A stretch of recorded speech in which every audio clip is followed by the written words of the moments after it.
भगवान उसका हर सपना पूरा करे जो इस चैनल को सब्सक्राइब करेगा। यह सिर्फ एक म्यूटेंट डेविल सोल थी, फिर भी यह एक निश्चित ठंडी शक्ति को मुक्त कर सकती थी। यह कतई सामान्य नहीं था। मुझे आश्चर्य है कि क्या यहाँ कोई सीक्रेट बर्ड डार्क रेशम कीट नहीं है। अगर मुझे सीक्रेट बर्ड डार्क रेशम कीट मिल सकता है तो यह काम में आ सकता है। वीर ने जितने रेशम के कीड़ों को देखा उन्हें मार डाला, लेकिन यह जानकर थोड़ा निराश हुआ कि हर एक म्यूटेंट एलियन का प्रकार डिफरेंट था। चाहे उसने कितने भी एलियन मारे हों, ऐसा नहीं लगता था कि सीक्रेट बर्ड एलियन मौजूद हैं। फर्श पर अब तक 60 मरे हुए रेशम कीट थे और कुछ सोचने के बाद वीर ने बांस पर अटैक करने के लिए फ्लेमिंग रेक्स स्पाइक का यूज किया। वीर ने देखा कि बांस से कितने रेशम के कीड़ों उड़ते हुए आ रहे थे। 100 से ज्यादा रेशम कीटों को मारने के बाद वह एक और 2 म्यूटेंट डेविल सोल को रिसीव। भगवान उसका हर सपना पूरा करे जो इस चैनल को सब्सक्राइब करेगा। सीक्रेट बर्ड एलियन नहीं था। कोई बात नहीं, मुझे उन लोगों को पैक करने दो जिन्हें मैंने पहले ही मार दिया है और जगह खाली कर दिया है। अगर मैं उन्हें सुखा दूं और उन्हें पाउडर में पीस दूं तो उन्हें खाने वाले लोग आसानी से अपने म्यूटेंट जीनो पॉइंट को बढ़ा पाएंगे। वीर ने 100 रेशम कीटों के शरीर को इकट्ठा करने के लिए एक बैग का इस्तेमाल किया और बाहर जाकर उन्हें सुखाने के लिए घूमा। उस जंगल में कई रेशम कीट थे और बांस की हर एक टहनी में उनमें कम से कम 10 थे। अगर वह उन सभी को काटना चाहता था तो वह सोच भी नहीं सकता था कि इसमें कितना टाइम लग सकता है। वीर ने रेशम के कीड़ों को मारना अस्थायी रूप से छोड़ने की योजना बनाई। वीर बिच्छू के वापस आने तक वेटिंग करना चाहता था, अपना पेट भरकर खा लिया। एक बार बिच्छुओं से निपटने के बाद वीर के पास संभावित घुसपैठ से मुक्त फसल काटने और बाकी रेशम के कीड़ों को इकट्ठा करने के लिए यहाँ लौटने का विचार था। वीर द्वारा मारे गए सभी रेशम कीटों को उठा लेने के बाद वीर ने अचानक बांस के जंगल के अंदर से एक शोर सुना। ऐसा लग रहा था कि अंदर से कुछ बाहर निकल रहा है। वीर ने अपनी ऊर्जा को हटा दिया और तुरंत पीछे हट गया। भगवान उसका हर सपना पूरा करे जो इस चैनल को सब्सक्राइब करेगा। जेडस्किन का यूज किया। हालांकि जीन लॉक खोलने के बाद प्रोफेसर मंत्रा और जेडस्किन तुलनीय थे, फिर भी कुछ उल्लेखनीय डिफरेंट थे। जेडस्किन ने 7वीं इंद्रिय को बढ़ाने पर भी ध्यान केंद्रित किया। हालांकि यह प्रोफेसर मंत्रा के रूप में विस्तृत नहीं था, लेकिन इसकी एक बड़ी सीमा थी। प्रोफेसर मंत्रा की 7वीं इंद्रिय में वृद्धि की सीमा प्रोफेसर मंत्रा आभा की लंबाई तक सीमित थी।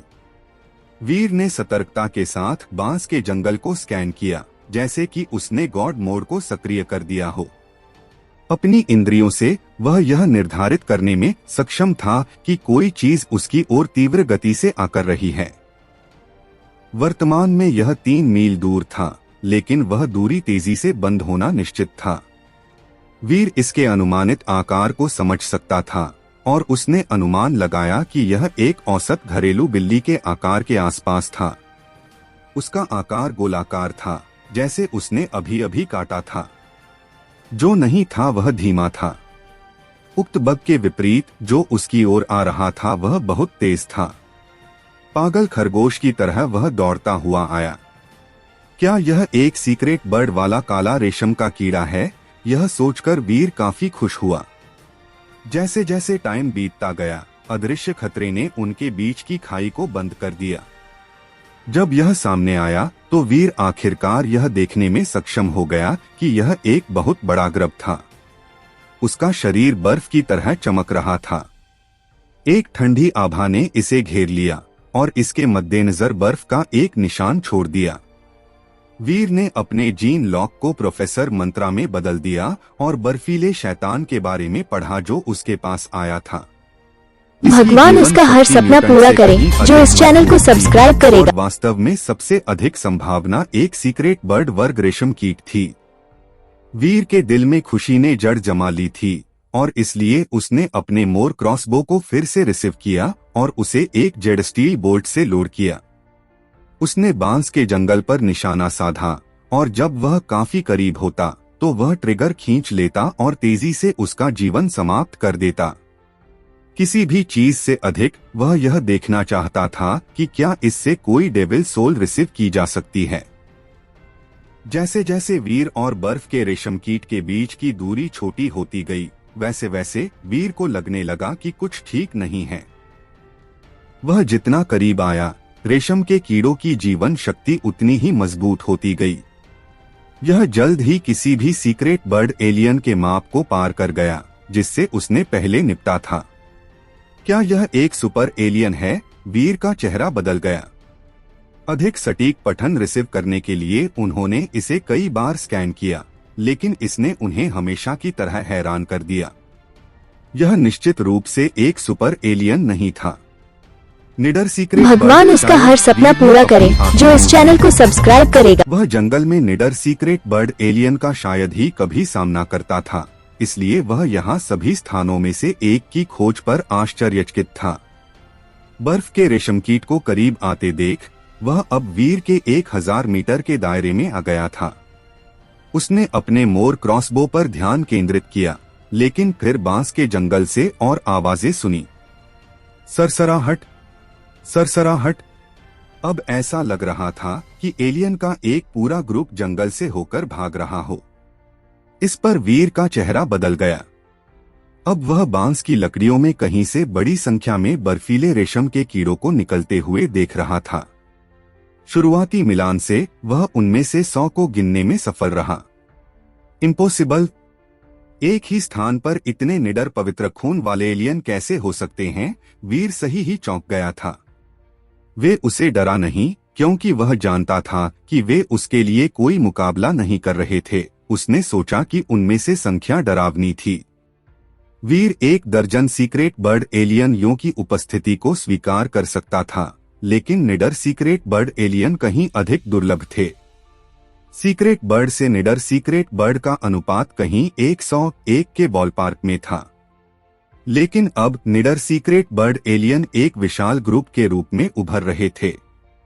यदि इतने निडर सीक्रेट बर्ड एलियन होते तो क्षेत्र में कहीं न कहीं हजारों साधारण सीक्रेट बर्ड रेशम कीट भी होते।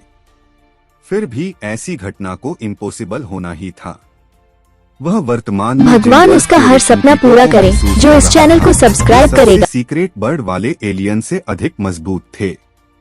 उनके ऊर्जा प्रवाह की ताकत रक्तसीन वाले शूरा से बहुत दूर नहीं थी, जिसका उन्होंने बहुत पहले सामना नहीं किया था। एक रेशम का कीड़ा बाकियों से आगे था और उसके और वीर के बीच की दूरी अब 500 मीटर से कम थी। उसने अपना मोर क्रॉसबो निकाला, निशाना लगाया और ट्रिगर खींच लिया। अनुमान लगाने के बजाय वीर एक को मारना और सच्चाई का पता लगाना चाहता था। हार्डलाइट स्ट्रिंग चली गई और जेड स्टील बोल्ट ने उड़ान भरी। यह प्रकाश की किरण की तरह था, पलक झपकते ही 500 मीटर की यात्रा कर रहा था। यह बर्फ के रेशम कीट के शरीर को छेदता है और उसे जमीन पर टिका देता है। वीर खुशी से हैरान था, यह सोचकर कि रेशम के कीड़ों को मारना आसान होता है जितना उसने शुरू में सोचा था। यदि यह एक निडर सीक्रेट बर्ड एलियन था तो उसे उम्मीद थी कि यह बोल्ट से प्रतिक्रिया करने या यहाँ तक कि बचने में सक्षम होगा, लेकिन ऐसा नहीं हुआ। यह मारा गया था और यह मर गया, उतना ही सरल।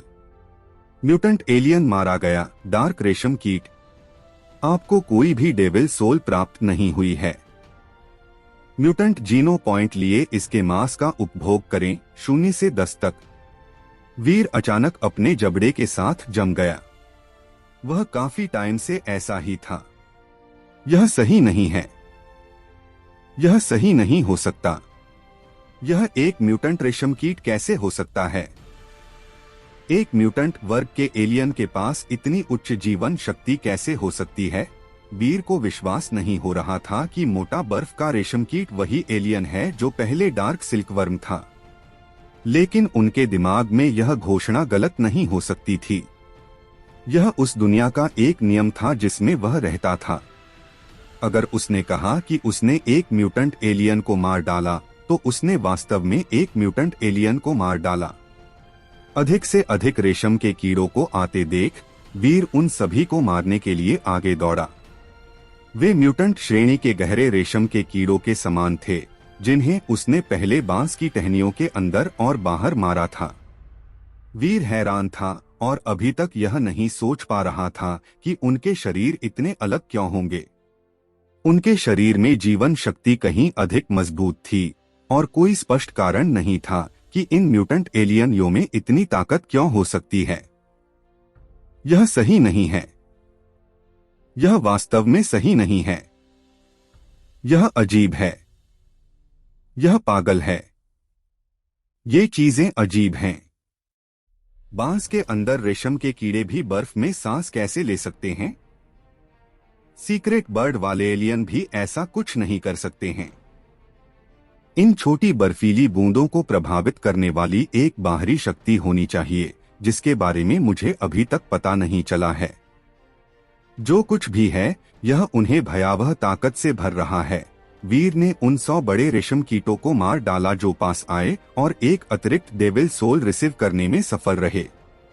वीर ने तुरंत उसे देखने के लिए बुलाया। इसकी परिभाषा एक ही थी, लेकिन इसकी शारीरिक बनावट अलग थी। सिर बड़ा था और शरीर व्यावहारिक रूप से बर्फ जैसा था। वीर ने इसे देखने के लिए पहले की तरह दीवार पर फेंक दिया। यह दूसरों की तुलना में बहुत अधिक शक्तिशाली था और बर्फीले कोहरे से 3 मीटर का दायरा था। ठंडी हवा भी कहीं अधिक शक्तिशाली थी। यदि वे दोनों म्यूटेंट डार्क सिल्कवर्म हैं, तो दोनों के बीच इतना स्पष्ट डिफरेंट क्यों है?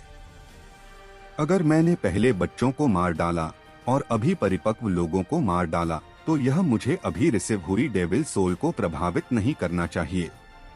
डेविल सोल कारक नहीं है एक एलियन की उम्र में। यह रहस्य गहरा होता जा रहा है। मुझे आश्चर्य है, इस जिज्ञासु विसंगति का कारण क्या है? वीर ने बांस के डंठल को हैरान चेहरे और जिज्ञासु हृदय से देखा। मुझे इसकी और जांच और विश्लेषण करना है। मुझे गहराई तक जाने की जरूरत है और मुझे यह पता लगाने की जरूरत है कि इन अजीब रेशम कीटों को क्या प्रभावित कर रहा है। रेशम के कीड़ों में महान जीन होते हैं, लेकिन यह एक बड़ी दौड़ है और वे सभी म्यूटेंट वर्ग नहीं हो सकते हैं। निश्चित रूप से तथ्य यह है कि ये सभी म्यूटेंट श्रेणी के गहरे रेशम के कीड़े हैं। अविश्वसनीय है। वीर ने इस मामले पर थोड़ा और विचार किया, लेकिन फिर सिल्वर फॉक्स के नीचे आने और उसके साथ जुड़ने का फैसला किया। सिल्वर फॉक्स के साथ उसने बांस के जंगल में गहराई तक यात्रा की। सिल्वर फॉक्स के डर से सारे रेशम के कीड़े छिप गए। यदि वे बच नहीं सकते थे तो वे अपने बांस की टहनियों और कंपकंपी में छिप जाते थे, जिससे डंठल भी खुद थरथराते थे, हवा में पत्तों की सरसराहट जैसा शोर पैदा करते थे। भूमिगत बांस का जंगल बहुत बड़ा था, लेकिन इसके समर्थन के लिए कोई पत्थर का खंभा या महत्वपूर्ण स्टैलेग्माइट नहीं था। इस विशाल गुफा को सहारा देने वाला बांस ही था, क्योंकि बांस के अनगिनत अंकुर जमीन से उठे और छत को सहारा दिया। वीर ने इस भूमिगत राज्य से 30 मील की यात्रा की थी, लेकिन उसे अभी तक एक अंत देखना बाकी था। यह ज्यादातर वही दिखता था। उन्होंने देखा कि एकमात्र डिफरेंट तापमान में था। वह जितना गहरा गया, तापमान उतना ही कम होने लगा। उसके चारों ओर काले बांस के घने घने हो गए और 50 मील के बाद बांस के डंठल पेड़ों की टहनियों के समान मोटे हो गए। फ्रॉस्ट ने जमीन को ढक लिया और तापमान गिरकर अधिकांश लोगों के लिए एक असहनीय स्तर तक गिर गया। वीर आगे बढ़ा, बेफिक्र और शांत, और उसे पूरी तरह से बर्फ से ढके क्षेत्र में जाने में ज्यादा टाइम नहीं लगा। वहां का बांस पहले से कहीं अधिक मोटा था और 3 बड़े आदमियों को अपनी बाहों को फैलाकर केवल एक टहनी का चक्कर लगाना पड़ता था। अगर यहाँ गहरे रंग के रेशम कीट हैं, तो मुझे आश्चर्य है कि वे कितने बड़े हैं। वीर ने जांच करने के लिए अपनी प्रोफेसर मंत्रा आभा का यूज किया, लेकिन काले बांस के माध्यम से यह नहीं देख सका कि अंदर रेशम के कीड़े थे या नहीं। इस चमत्कारिक बांस के जंगल में गहराई से, हालांकि, वीर एक विशेष जीवन शक्ति का पता लगाने में कामयाब रहा। यह बल झरने के पानी के एक बड़बड़ाते हुए नाले की तरह था और वह उत्सुक था कि किस तरह के एलियन में इतनी मोहक जीवन शक्ति होगी। वीर मध्यम सतर्कता के साथ उसके पास पहुंचा और थोड़ी अधिक सावधानी के साथ बांस के जंगल में चला गया। वह बांस की टहनियों के बीच एक खाली घास के मैदान में आया। घास का मैदान घने बांस से घिरा हुआ था, लेकिन एक भी अंकुर खेत के ऊपर नहीं उगता था। जेडस्किन होने के बावजूद यह ठंडा क्षेत्र और इसके चारों ओर घूमने वाली बर्फीली जीवन शक्ति वीर ठंड से कांप रही थी। उन्होंने जिस ऊर्जा का अनुसरण किया था वह वास्तव में अजीब थी। जैसे जैसे वह विरल घास के मैदान के करीब आया, वीर की निगाहें गहन अवलोकन और चिंतन में उस पर टिकी रहीं। यह मोटे तौर पर बर्फीला था और बीच में एक मिर्च थी, लेकिन पूरी तरह से जमी नहीं थी। झील में नर्सिसस जैसा दिखने वाला एक पौधा आराम कर रहा था। फूल सफेद थे। वीर ने पहले भी अजीबोगरीब वनस्पतियों का अपना उचित हिस्सा देखा था, और हालांकि नार्सिसस वहां देखने के लिए अजीब था, लेकिन यह बाहर खड़ा नहीं था या उसे परेशान भी नहीं करता था। अगर नार्सिसस की रखवाली करने वाला कोई सुपर एलियन होता तो वीर खुश होता, लेकिन ऐसा नहीं था, क्योंकि वह झील के आसपास किसी भी सुपर क्रिएचर की मौजूदगी की जासूसी नहीं कर सकता था। हालांकि वीर ने जो देखा वह शांत जल के किनारे बैठा एक आदमी था। उसने बिना हिले डुले नार्सिसस को देखा और इसने वीर को हैरान कर दिया।